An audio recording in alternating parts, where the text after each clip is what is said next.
Quand on pense à la Pentecôte, on pense presque toujours au miracle des langues. Mais à mon avis, le vrai miracle, c'est qu'on ait entendu quelque chose dans tout ce bruit. Mais ce jour-là, le jour de la Pentecôte, toutes et tous ont entendu parler des merveilles de Dieu. Dans le monde d'aujourd'hui, il y a tellement de bruit qu'on n'entend presque plus rien. C'est en partie dû à notre éducation, je crois. Quand j'étais aux études, dans certains cours, le prof nous donnait des points pour notre participation.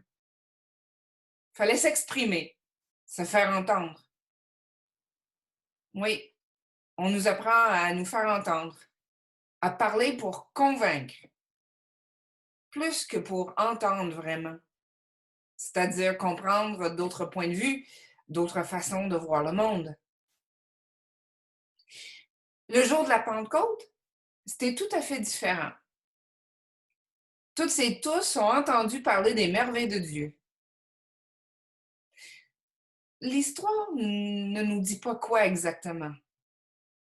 Peut-être parce que chaque personne a entendu ce qu'elle avait vraiment besoin d'entendre cette journée-là. Et vous, de quoi avez-vous besoin d'entendre aujourd'hui?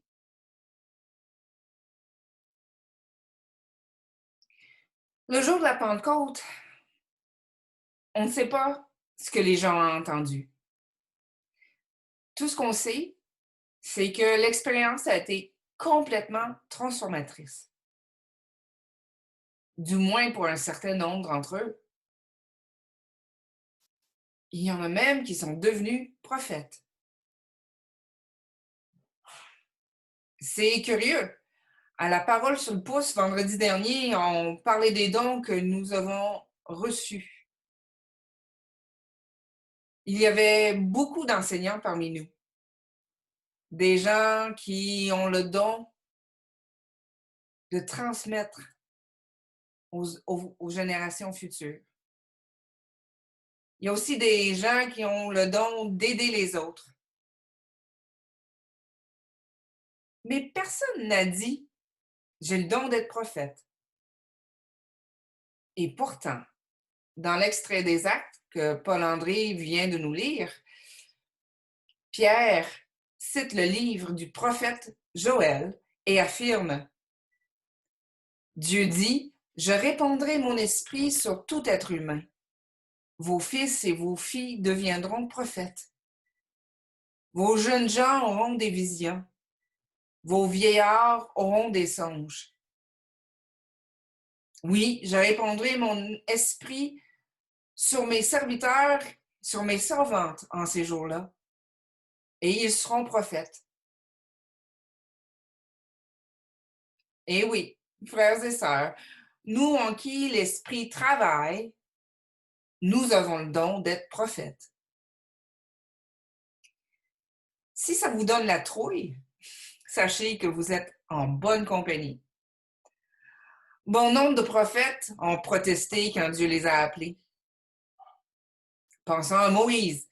Seigneur, je t'en supplie, choisis quelqu'un d'autre pour guider ton peuple. Je ne suis pas doué pour la parole. Il y a aussi Jonas. Pas question, je n'irai pas à Nénive. Et Jérémie. Qui, moi? Tu veux m'envoyer moi? Je suis bien trop jeune. Notez bien, Dieu finit toujours par avoir raison de nos réticences. Et nous, disciples de Jésus sur qui Dieu a répandu son esprit, nous aussi, nous serons prophètes. Parole du Seigneur. Mais là, la question se pose. Qu'est-ce qu'un prophète au juste? Regardez de près les prophètes dans la Bible. On voit que on voit que ce qui fait un prophète est moins le don de prédire l'avenir et plus la capacité de poser un regard lucide sur les temps présents. et de mettre en lumière les erreurs et les errances du peuple de Dieu. Les prophètes sont là pour nous avertir. Nous sommes dans le champ. Nous allons direct dans le mur. Il faut changer de direction et revenir sur les voies du Seigneur.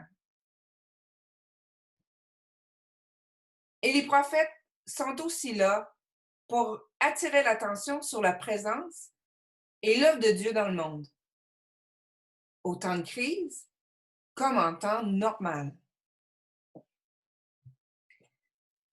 Il ne doit pas y avoir grand monde qui rêve d'être prophète. Ce n'est pas une job facile. C'est le moins qu'on puisse dire. Aussitôt sorti de l'esclavage en Égypte, le peuple critique le leadership de Moïse. On jette Jérémie dans une citerne. Le jour de la Pentecôte, il y en a qui prennent les croyants pour une gang de saoulons. Et là, je n'ai même pas évoqué les prophètes des temps modernes. Les Bonhoeffer, Martin Luther King, Nelson Mandela et bien d'autres, y compris ceux et celles qui ne sont pas connus du grand public. C'est vrai qu'on a parfois l'impression que rien ne changera, que tout est toujours à recommencer. Mais le Dieu qui nous aime nous pardonne, individuellement et collectivement. Même nos erreurs, nos pires erreurs et nos pires manques de jugement. Dieu ne nous lâchera pas. Chaque jour est une nouvelle occasion de faire les choses autrement. Par sa grâce et par amour pour ce monde que Dieu aime tant, l'Éternel continuera à répandre son esprit sur ses enfants et à susciter des prophètes parmi nous. Des hommes, des femmes, des jeunes gens, des vieillards, qui font partie de la solution, qui aident leurs contemporains à garder le courage et à faire quelques pas de plus dans la bonne direction. Quiconque lève la voix pour dénoncer l'injustice, pour défendre les plus vulnérables, quiconque met ses dons et ses talents au service du bien commun, voilà les prophètes du Seigneur. De génération en génération, Dieu répand son esprit sur les humains. S'il y en a qui résistent un certain temps à son appel, par la grâce seule, d'autres nous surprennent par leur audace et leur courage. Comme les disciples dans l'extrait des Actes de ce matin, par exemple. Il y a Pierre. Vous vous souvenez de Pierre? C'est lui qui, craignant les autorités et à la réaction des foules, a renié Jésus 3 fois le soir de son arrestation. À peine un mois plus tard, rempli de l'Esprit Saint, Pierre se lève et au milieu de la foule se met à parler d'une voix forte et convaincue. Et les autres disciples, ceux qui, après l'arrestation et la crucifixion de Jésus, se cachaient derrière des portes closes, ils vont bientôt sortir dans les rues et proclamer en paroles et en actes que notre monde n'est pas seulement possible, mais il est déjà là. Tel que Jésus l'avait promis, les disciples ont reçu le don de l'Esprit et la force qu'il fallait pour être ses témoins dans le monde. Par la grâce de Dieu, ce même Esprit est sur nous. Quelle vision, quel rêve avez-vous pour notre temps?